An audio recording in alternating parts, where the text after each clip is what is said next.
Assalamualaikum warahmatullahi wabarakatuh. Kami dari kelompok 6 ingin membuat sebuah podcast mengenai feminisme dan juga disorientasi seksual dalam perspektif Islam.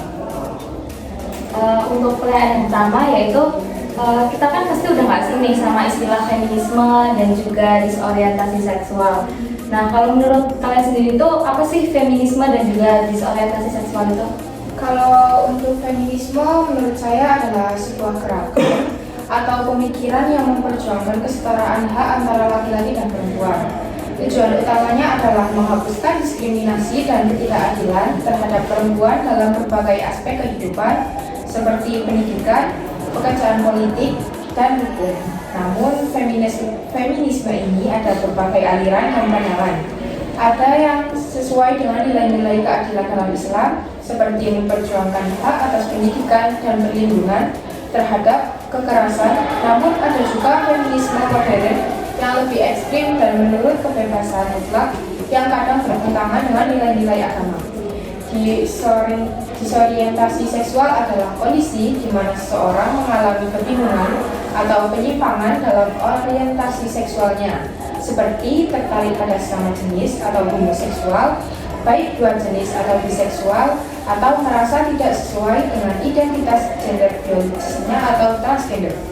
Dalam Islam, hal ini termasuk dalam kategori perilaku yang menyimpang karena bertentangan dengan fitrah penciptaan manusia dan hukum-hukum Allah dalam Al-Quran. Meski begitu, Islam tetap mengajarkan untuk bersikap lembut, tidak membenci orangnya, tapi tidak membenarkan perbuatannya. Jadi, menurut saya penting untuk memahami dua istilah ini secara bijak dan kritis, memilah mana yang bisa kita ambil sebagai nilai kebaikan dan mana yang perlu kita luruskan berdasarkan ajaran Islam. Yang selanjutnya, lalu gimana hal ini bisa berkembang di Indonesia, khususnya di Malang? Dalam Islam, kesetaraan antara laki-laki dan perempuan diakui dalam hal spiritual dan kemanusiaan. Al-Quran menegaskan bahwa laki-laki dan perempuan sama di hadapan Allah dalam hal pahala dan tanggung jawab. Namun, Islam juga menetapkan peran dan tanggung jawab sosial yang berbeda, yang dianggap saling melengkapi, bukan mendiskriminasikan. Di Indonesia, feminisme berkembang dalam dua arus besar. Feminisme Barat yang seringkali menuntut kesetaraan mutlak tanpa mempertimbangkan nilai-nilai agama dan budaya lokal. Feminisme Islam yang memperjuangkan hak-hak perempuan dalam bingkai nilai-nilai Islam. Di Malang sendiri, feminisme tumbuh terutama di kalangan akademisi dan mahasiswa.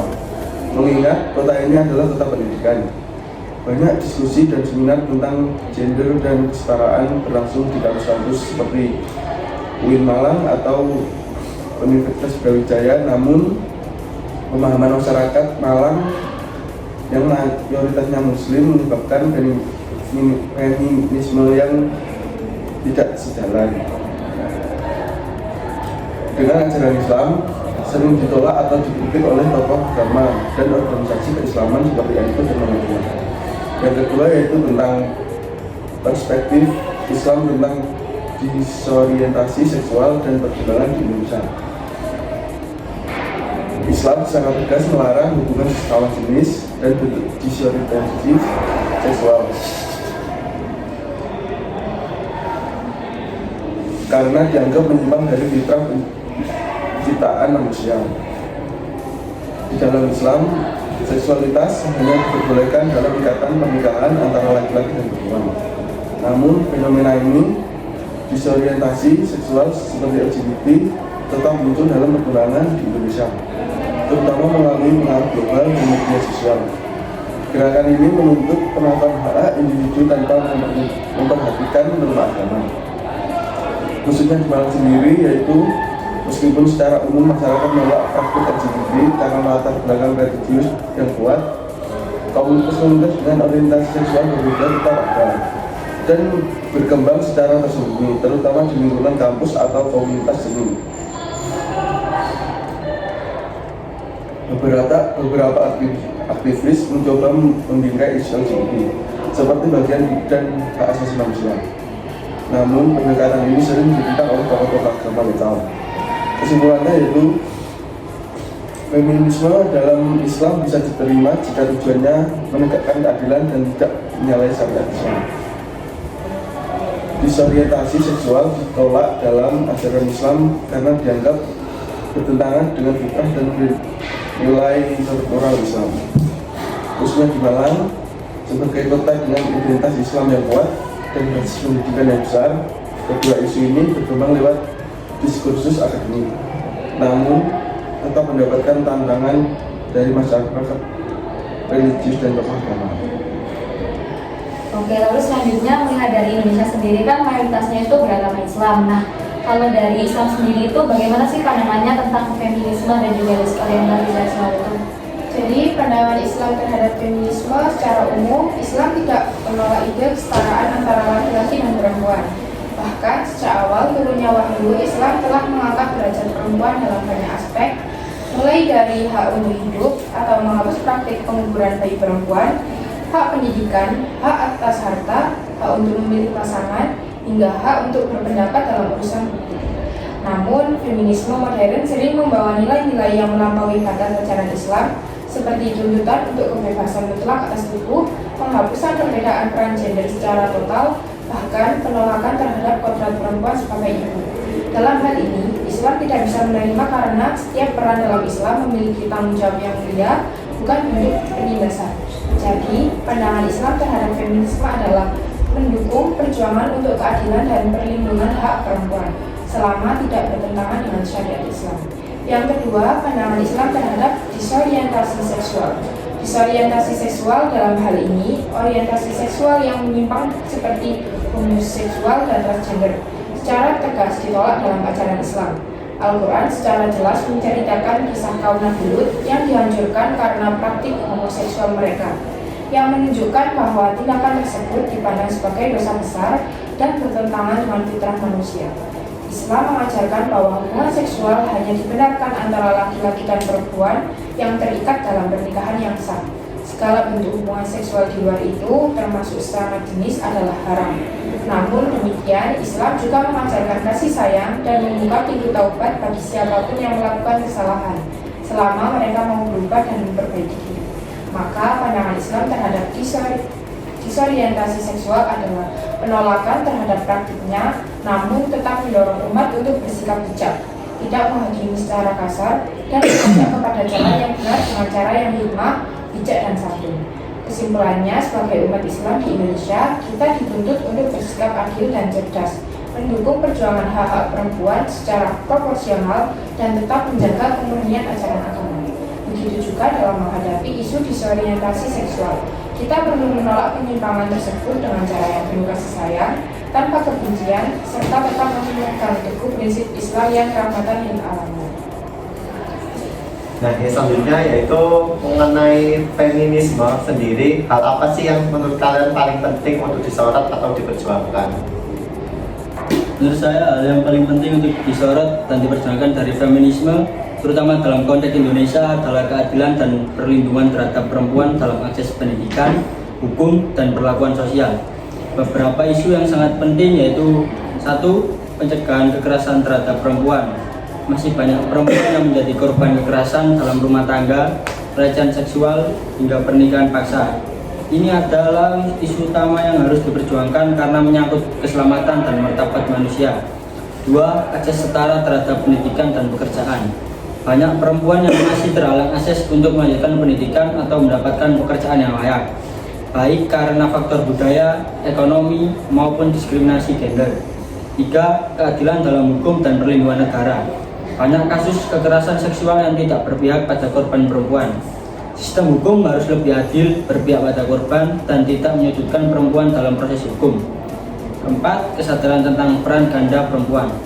Perempuan sering dibebani peran domestik tanpa diimbangi penghargaan atas kerja tersebut. Perlu ada pengakuan sosial dan ekonomi terhadap kontribusi perempuan, baik di rumah maupun di ranah publik.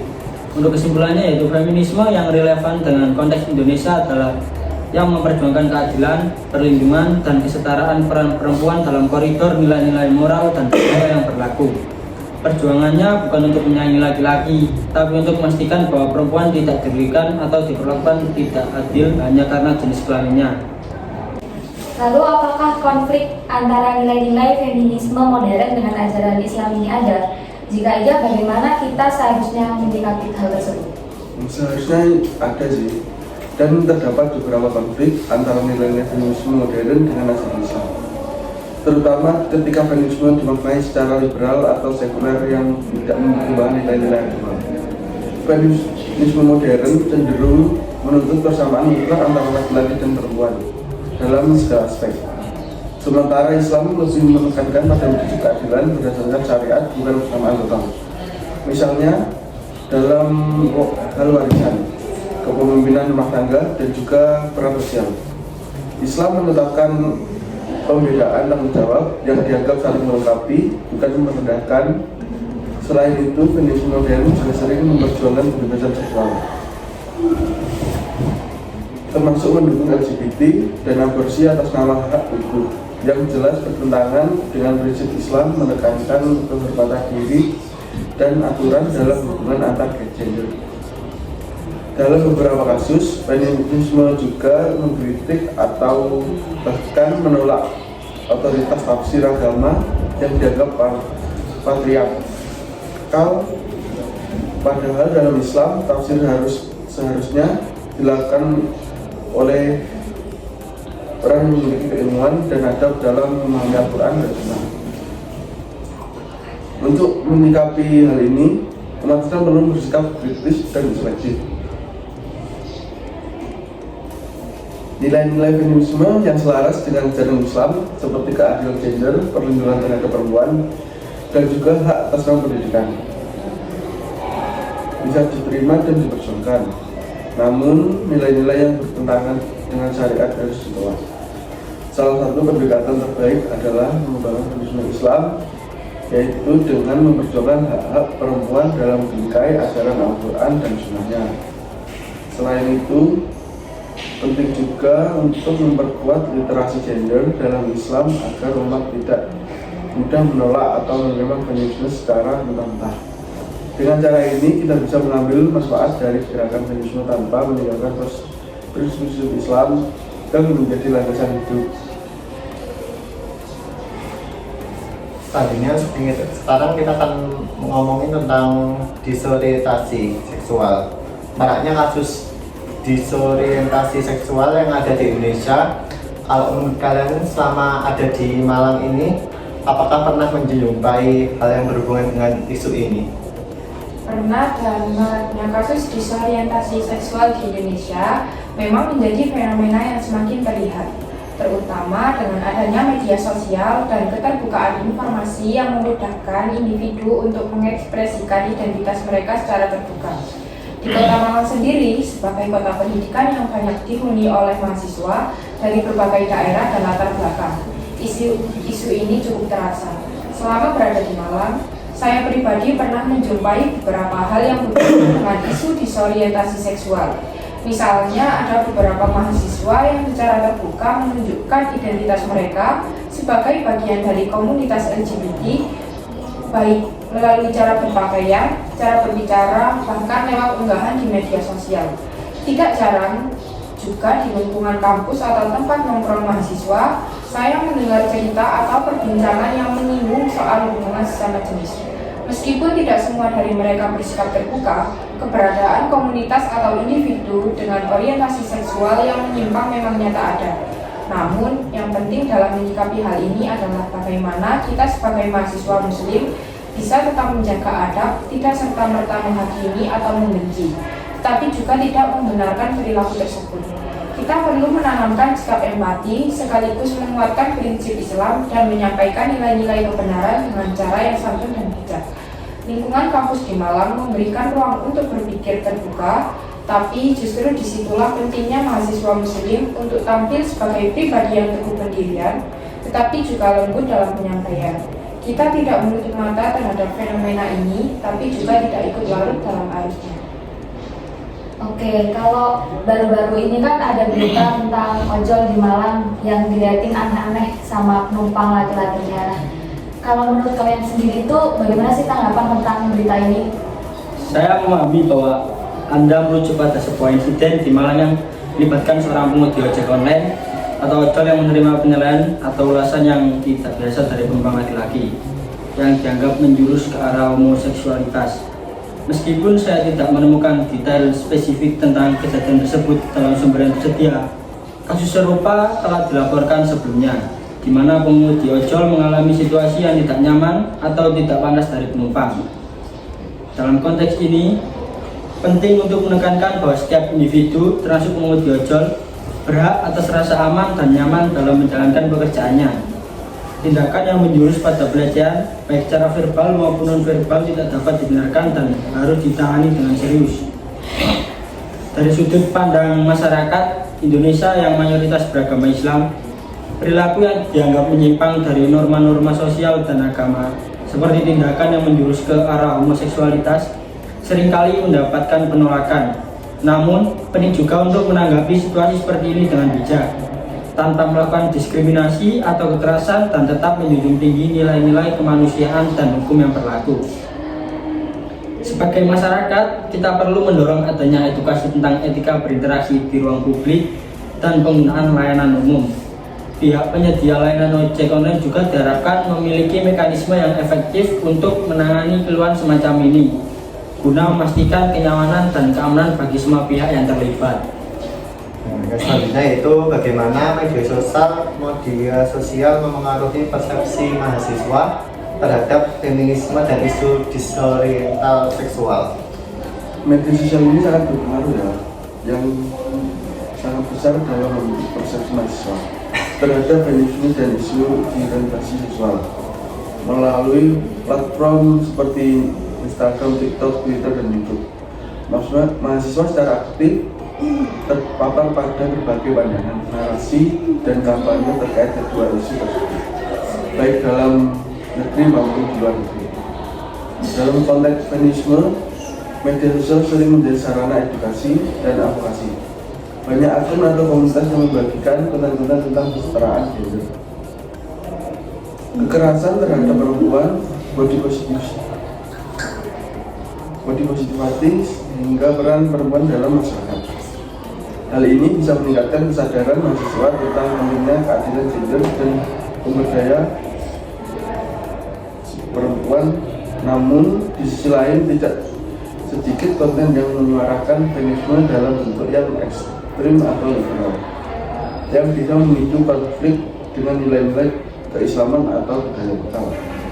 Dengan demikian, media sosial menjadi ruang dua sisi. Di satu sisi memberi wawasan dan dorongan empati, namun di sisi lain juga bisa menormalisasi nilai-nilai yang bertentangan dengan ajaran agama jika tidak disaring secara kritis. Oleh karena itu, penting bagi mahasiswa untuk memiliki literasi digital dan agama yang kuat agar dapat memilih informasi atau memahami konteks dan tidak serta-merta mengikuti arus opini publik di media sosial.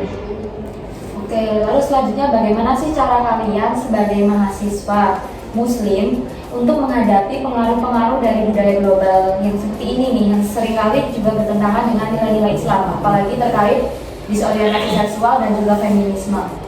Sebagai mahasiswa muslim menghadapi pengaruh budaya global yang seringkali bertentangan dengan nilai-nilai Islam, terutama terkait isu feminisme ekstrim dan disorientasi seksual, bukanlah hal yang mudah. Namun, ada beberapa cara yang bisa kita lakukan untuk tetap kokoh dalam prinsip tanpa menutup diri dari dunia luar. Yang pertama, memperkuat ilmu dan pemahaman agama. Langkah pertama yang paling mendasar adalah memperkuat pemahaman kita terhadap ajaran Islam baik dari Al-Quran, hadis, maupun penjelasan para ulama. Dengan bekal ilmu, kita bisa menyaring mana nilai-nilai global yang sejalan dengan Islam dan mana yang bertentangan. Tanpa pemahaman yang kuat, kita akan mudah terbawa arus. Yang kedua, memilih lingkungan dan pergaulan yang baik. Lingkungan sangat berpengaruh terhadap cara berpikir dan perilaku. Maka penting untuk berada di lingkaran pertemanan yang mendukung nilai-nilai Islam dan saling mengingatkan dalam kebaikan. Bukan berarti menutup diri dari yang berbeda, tapi kita harus kuat dulu sebelum berinteraksi lebih luas. Yang ketiga, aktif di kegiatan keislaman dan dakwah positif. Mengikuti kegiatan kajian, organisasi dakwah, atau komunitas Islam di kampus dapat membantu menjaga semangat keislaman kita. Selain itu, kita juga bisa menjadi agen dakwah yang menyampaikan nilai-nilai Islam secara santun kepada teman-teman kita, baik melalui obrolan ringan, tulisan, atau media sosial. Yang keempat ada bersikap kritis terhadap budaya global. Tidak semua budaya global itu buruk. Beberapa nilai seperti keadilan, kebebasan berpendapat, dan kesetaraan bisa diambil selama tidak bertentangan dengan Islam. Kita harus punya sikap selektif dan kritis, jangan hanya ikut tren tanpa memahami dampaknya. Yang kelima ada menjadi teladan dalam akhlak dan sikap. Cara paling efektif dalam menghadapi budaya global adalah dengan menunjukkan contoh yang baik. Mahasiswa muslim yang santun, cerdas, terbuka, dan berakhlak mulia akan lebih didengar daripada yang hanya menyampaikan kritik tanpa sikap yang mencerminkan Islam. Kesimpulan dari pernyataan di atas, pengaruh budaya global memang kuat, tapi bukan berarti kita harus tunduk padanya. Sebagai mahasiswa muslim, tugas kita adalah menjadi filter, bukan hanya penyalur. Kita harus menjaga identitas sebagai muslim yang tangguh dan bijaksana, serta mampu berdialog dengan dunia tanpa kehilangan jati diri Islam kita. Selanjutnya yaitu bagaimana cara kita sebagai mahasiswa Islam berkontribusi dalam menciptakan lingkungan yang inklusif namun tetap sesuai dengan ajaran Islam agar terhindar dari hal-hal tersebut. Sebagai mahasiswa muslim, kita memiliki tanggung jawab moral dan spiritual untuk menciptakan lingkungan yang inklusif, ramah, dan adil, namun tetap berada dalam koridor ajaran Islam. Inklusif bukan berarti menerima segala hal tanpa batas, tetapi berarti menghargai sesama manusia sekaligus menjaga prinsip-prinsip agama. Pertama, kita bisa berkontribusi melalui edukasi yang santun dan berdasar ilmu. Ketika melihat isu-isu seperti feminisme, disorientasi seksual, atau perbedaan gaya hidup, kita jangan langsung menghujat, melainkan membuka ruang dialog yang sehat dan penuh adab. Sikap ini penting agar orang lain merasa dihargai, tapi juga sekaligus mengenal pandangan Islam yang penuh kasih dan hikmah. Kedua, menjadi teladan dalam akhlak. Sebagai mahasiswa muslim, kita bisa menunjukkan nilai-nilai Islam lewat sikap jujur, sopan, tidak diskriminatif, serta membantu siapapun yang membutuhkan, tanpa melihat latar belakang mereka. Inilah bentuk dakwah bilhal dengan perbuatan yang lebih mudah diterima oleh lingkungan sekitar. Yang ketiga yaitu kita harus tegas namun bijak dalam menyuarakan nilai Islam. Inklusif bukan berarti membenarkan yang salah. Kita tetap perlu menolak hal-hal yang bertentangan dengan syariat seperti perilaku menyimpang dengan cara yang tidak menyakiti atau mempermalukan. Islam mengajarkan amar ma'ruf nahi munkar dengan cara yang lemah lembut dan sesuai situasi. Yang keempat, kita bisa ikut serta dalam komunitas dakwah kampus atau kegiatan sosial yang menyuarakan nilai-nilai Islam secara modern melalui organisasi mahasiswa, seminar, atau konten digital. Kita bisa menyampaikan pesan Islam yang rahmatan lil alamin tanpa bersikap eksklusif atau memecah belah. Untuk kesimpulannya, sebagai mahasiswa muslim, kita harus cerdas, santun, dan berprinsip dalam bersikap. Kita bisa menciptakan lingkungan yang damai dan terbuka, sambil tetap menjaga batas-batas yang telah ditentukan oleh agama. Inilah bentuk berkontribusi nyata yang kita dalam menjaga moralitas dan keutuhan nilai Islam di tengah keberagaman. Oke, jadi dari apa yang sudah kami paparkan tadi dapat saya simpulkan bahwasanya perspektif Islam mengenai feminisme dan juga disorientasi seksual ini sangat komplit ya. Apalagi dari feminisme sendiri, Islam itu sangat mendukung asal itu tidak menyalahi kaidah Islam itu sendiri. Selain itu untuk disorientasi seksual, Islam sendiri memang melarang, namun juga tidak serta-merta kita sebagai umat Islam itu menjudge atau mungkin berperilaku tidak adil kepada mereka. Jadi tetap harus ada pengetahuan yang kokoh mengenai agama itu sendiri agar juga tidak membenarkan yang salah seperti itu. Mungkin itu yang dapat kami sampaikan. Sekian. Wassalamualaikum warahmatullahi wabarakatuh.